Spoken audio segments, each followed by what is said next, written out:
Welcome to the Shiva institute of advance mobile laptop LCD LED repairing.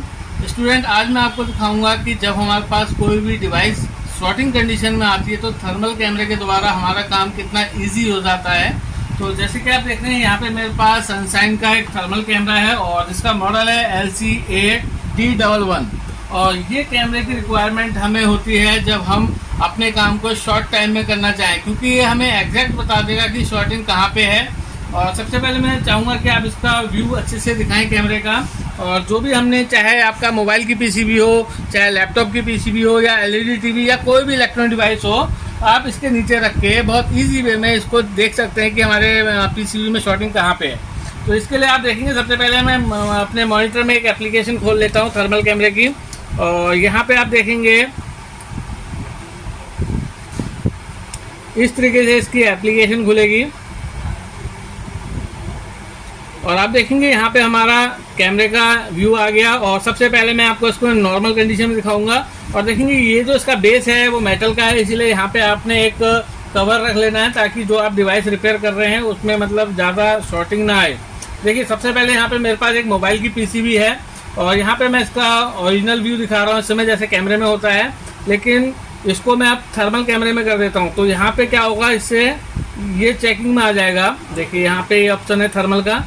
तो जैसे ही मैं thermal में रखता हूँ तो हमारा मोबाइल कुछ इस तरीके से आ जाएगा और ये मोबाइल में शॉर्टिंग है। यहाँ पे बहुत सारे बोर्ड मैंने आपको दिखाने के लिए रखे हैं जिनके अंदर ऑलरेडी शॉर्टिंग है। तो देखिए, मोबाइल को चेक करने के लिए 4.2 वोल्ट पे रखूँगा मैं यहाँ पे।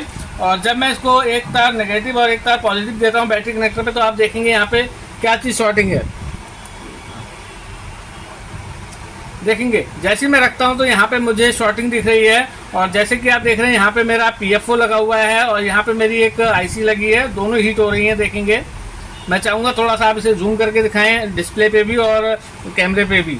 तो आप देखेंगे यहाँ पे हमारा जो टेम्परेचर का लेवल है, देखेंगे बढ़ रहा है। यहाँ पे आप देखेंगे इस तरफ हमारा टेम्परेचर दिख रहा है हमें, और यहाँ पे हमें दिख रहा है कि पीसीबी में क्या चीज़ शॉर्ट है। मैं दोबारा से लगा के दिखाता हूँ। देखिए, टेम्परेचर मेरा 180 के आसपास चला गया है और दो चीज़ मुझे यहाँ पे हीट दिख रही है, देख सकते हैं आप। तो ये तो था मेरा मोबाइल का पीसीबी। और इसके बाद मैं आपको एलईडी टीवी में दिखाता हूँ। और इस एलईडी टीवी को रिक्वायरमेंट वोल्ट है 12 वोल्ट, तो मैं यहाँ पे रख लेता हूँ और अपनी डीसी पावर सप्लाई को 12 वोल्ट में कर लेता हूँ, जैसे कि आप देख रहे हैं यहाँ पे। अब देखेंगे यहाँ पे डीसी कनेक्टर है और इस बोर्ड में शॉर्टिंग है, तो मैं सबसे पहले इसको 12 वोल्ट देता हूँ। एक तार को मैं ग्राउंड पे रख लेता हूँ और एक तार को मैं इस पर रखता हूँ सप्लाई में। तो देखिए, जैसे मैं सप्लाई में रखता हूँ तो यहाँ पे जो इसकी मेन चिप है वो हीट हो रही है और टेम्परेचर देखेंगे आप 90, 92, 93 बढ़ रहा है। तो यहाँ पे जो इसकी मेन चिप है, देख सकते हैं यहाँ पे ये शॉर्टिंग दिखा रही है और यहाँ पे एक रेगुलेटर लगा हुआ है, वो शॉर्ट है। तो इससे कितने ईजी वे में हमें पता चल जाता है कि हमारे जो भी डिवाइस है वहाँ पे क्या प्रॉब्लम है। देखेंगे मेन चिप पूरी बीच में से हीट हो रही है। तो ये मेरी एलईडी टीवी का कार्ड था। और यहाँ पे मेरे पास एक और मोबाइल की पीसीबी है, इसको मैं चेक करके दिखाता हूँ कि इसमें कहाँ पे शॉर्टिंग है।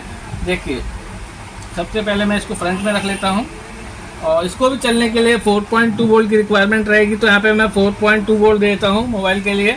तो देखिए, जब मैं एक तार को ग्राउंड पे रखता हूँ और एक तार को मैं इसके पॉजिटिव पे रखता हूँ तो मोबाइल के अंदर देखिए यहाँ पे मुझे शॉर्टिंग दिख रही है। देखेंगे यहाँ पे, यानी कि इस बोर्ड में यहाँ पे शॉर्टिंग दिख रही है मुझे। और मैं बैक हैंड पे ले लेता हूँ। देखेंगे यहाँ पे जो इसकी मेन चिप है वो भी हीट हो रही है।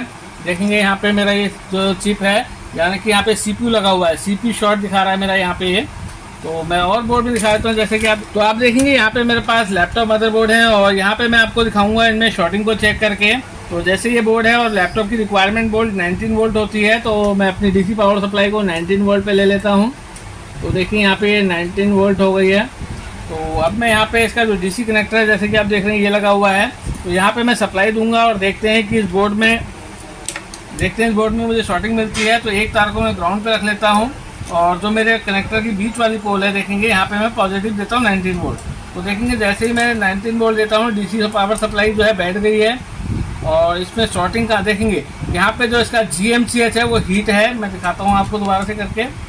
देखेंगे इसका जो GMCH है वो फुल हीट है और यहाँ पे GMCH शॉर्ट है मदरबोर्ड के अंदर। टेम्परेचर बढ़ रहा है हमारा, देखेंगे हमारा जो GMCH है ये हमारा CPU सॉकेट है, GMCH है और ये ICH है।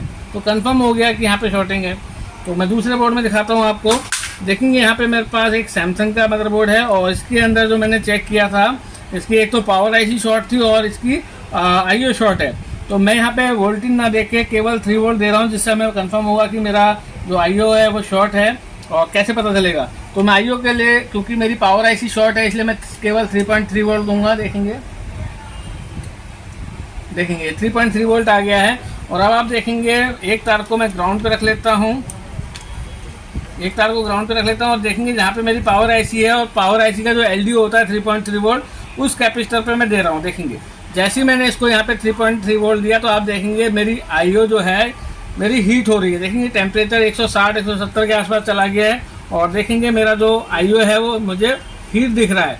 तो इससे रिपेयर करना आसान हो जाता है, जो कि हाथ से छूने पे हमें ये कंफर्मेशन जल्दी नहीं मिल पाएगी कि हमारी शॉर्टिंग कहाँ पे है। तो आपने देखा यहाँ पे कितने इजी वे में मैंने इसको देखा। तो मेरे इस तरीके से आप थर्मल कैमरे के द्वारा जितनी भी इलेक्ट्रॉनिक डिवाइस है उनके अंदर शॉर्टिंग का बहुत इजी वे में पता लगा सकते हैं और अपनी रिपेयरिंग को फास्ट कर सकते हैं।